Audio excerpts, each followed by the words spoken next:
किया के दिल तोरनी हमारे तुलोना से हरा दिल लगाई है गे जान।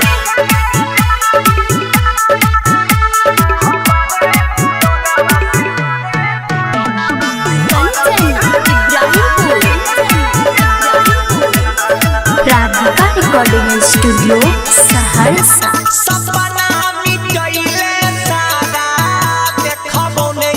कहियो दुबारा क्या के अन्हार के न जाइबे गे हमारा अखिया के तारा।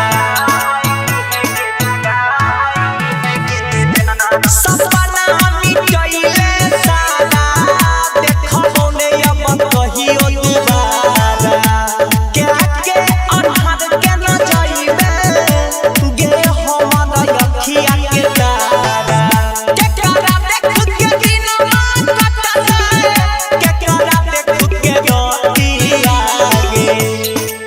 के दिल तोरनी हमारे तुलोना से हरा दिल लगाई है गे जान। किया के दिल तोरनी